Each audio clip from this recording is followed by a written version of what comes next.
Assalamualaikum warahmatullahi wabarakatuh dan selamat sejahtera.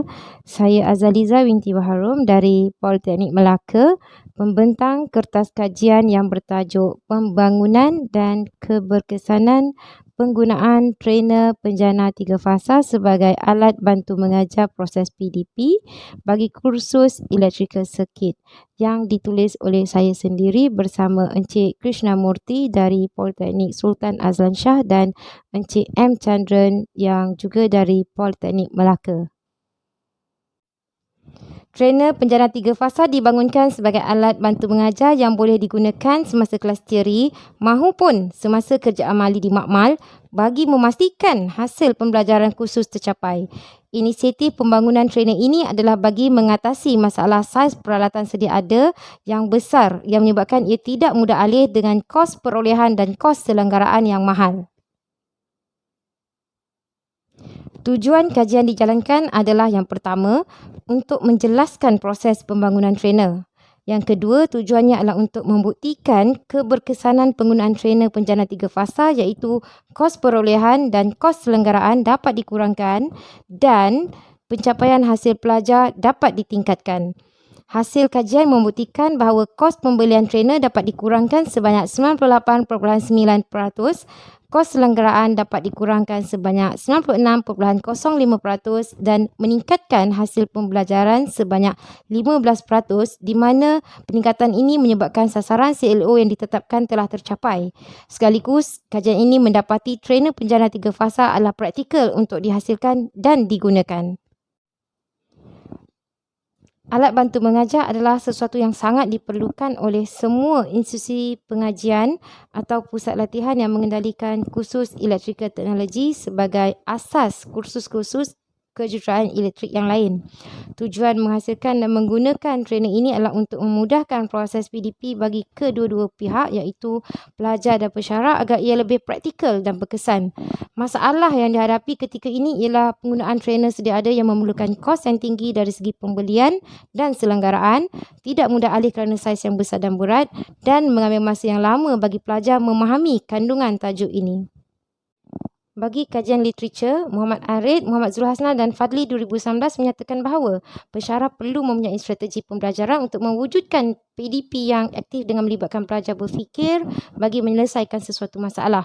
Zul Hisham, Ahmad Nasharuddin Al-Raja'i 2012 pula mengatakan bahawa penggunaan alat bantu mengajar membantu guru teknikal menerangkan suatu perkara dan konsep isi kandungan dengan lebih tepat berbanding secara lisan sahaja.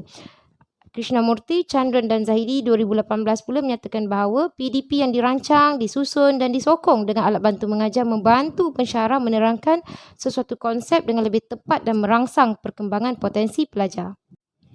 Objektif utama kajian ini adalah yang pertama untuk menjelaskan proses membangunkan trainer penjana tiga fasa secara terperinci. Kedua, untuk membuktikan bahawa reka bentuk trainer penjana tiga fasa yang dibangunkan dapat menjimatkan kos pembelian, menjimatkan kos selenggaraan dan meningkatkan hasil pembelajaran pelajar. Dan yang ketiga adalah untuk mengesahkan keberkesanan penggunaan trainer tiga fasa melalui pengiraan sasaran penambahbaikan.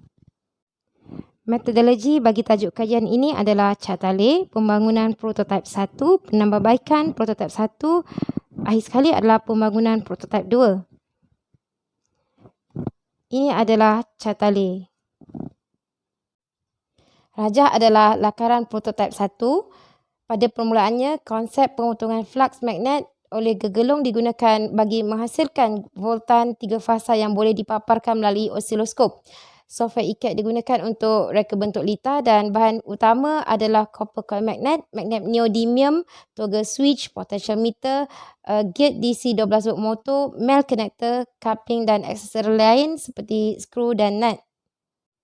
Daripada prototip 1 yang dihasilkan, pelajar dapat melihat struktur fizikal sebenar dan melihat bagaimana penjanaan voltan tiga fasa dihasilkan dengan beza fasa 120 darjah.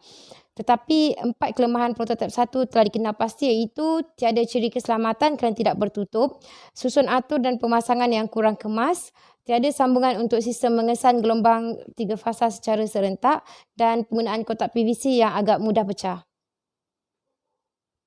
Penambahbaikan untuk mengatasi 4 kelemahan telah dikenal pasti dan dilakukan.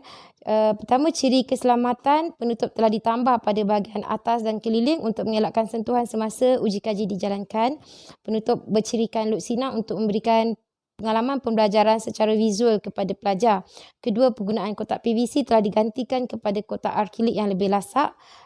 Keluaran penjana 3 fasa boleh diperoleh secara berasingan atau kombinasi. Berasingan red, yellow, blue secara individu menggunakan osiloskop 2 channel, kombinasi 2 atau 3 keluaran menggunakan osiloskop 3 channel, dan berasingan secara serentak menggunakan osiloskop 3 channel. Bagi susun atur yang lebih kemas, drawing yang teliti telah dibuat supaya semua komponen yang digunakan adalah pada saiz dan kedudukan yang minimum. Ini adalah lakaran prototipe 2 yang dilukis dengan lebih teliti untuk penambahbaikan susun atur dan kekemasan. Seterusnya, pembangunan prototipe 2. Ini adalah lakaran 3D trainer penjana 3 fasa yang telah dihasilkan. Untuk keberkesanan penggunaan trainer penjana 3 fasa, saya menggunakan langkah ERRC, strategi lautan biru sektor awam dalam memetakan keberkesanannya. Eliminate, menghapuskan. Trainer ini menghapuskan kos pembelian alat bantu mengajar pada harga pasaran dan menghapuskan kesukaran pelajar memahami topik berkenaan. Reduce, mengurangkan kos pembelian dan kos penyelenggaraan aset yang terlalu tinggi. Raise, meningkatkan penjimatan perbelanjaan kerajaan dan meningkatkan hasil pembelajaran pelajar. Create, mencipta peluang bagi pensyarah penyelidik dan peluang untuk mengkomersialkan hasil ciptaan. Daripada jadual ini didapati trainer penjana 3 fasa meningkatkan impak dalam penggunaannya dan mengurangkan kos perbelanjaan jabatan. Jadual ini menunjukkan langkah ERRC dan sasaran penambahbaikan yang telah dicapai dengan menggunakan trainer penjana 3 fasa. Pengiraan strategi 1 ialah pengiraan peratus penjimatan pembelian peralatan untuk menghasilkan trainer penjana 3 fasa berbanding kos pembelian trainer sedia ada pada harga pasaran. Seterusnya, pengiraan strategi 2, pengiraan persen penjimatan kos selenggaraan trainer penjana 3 fasa berbanding kos selenggaraan trainer sedia ada. Bagi pengiraan strategi 1 dan 2 yang telah ditunjukkan, data diperolehi daripada pegawai perolehan dan pegawai aset jabatan. Bagi pengiraan strategi 3, peningkatan persen pencapaian kursus pelajar. Pengiraan persen pencapaian kursus pelajar adalah dengan mengira persen pencapaian bagi 2 semester semasa menggunakan trainer sedia ada berbanding pencapaian bagi 2 semester dengan menggunakan trainer penjana 3 fasa ini. Bagi pengiraan strategi ini, data diperolehi daripada Cost Outcome Review Report CORR dan daripada pegawai peperiksaan jabatan. Kesimpulannya, idea kreatif dan inovatif pembangunan trainer penjana 3 fasa memberi manfaat kepada institusi pengajian atau kemahiran maupun sekolah-sekolah teknikal.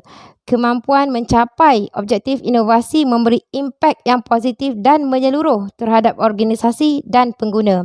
Impak ini dapat dilihat melalui peningkatan kecekapan dan keberkesanan penggunaannya. Pada masa yang sama, ia memberi pulangan nilai terbaik melalui penjimatan kos perbelanjaan dan penjanaan pendapatan apabila ia dipasarkan kelak. Trainer ini berpotensi untuk diubah suai untuk pengembangan projek. Secara keseluruhannya, boleh disimpulkan kajian ini telah mencapai objektif iaitu keberkesanan penggunaan trainer yang dibangunkan telah dibuktikan melalui pengiraan sasaran penambahbaikan dan apa yang diharapkan ialah trainer ini memberi nilai baru kepada pengguna dan berupaya bersaing di pasaran pada masa hadapan.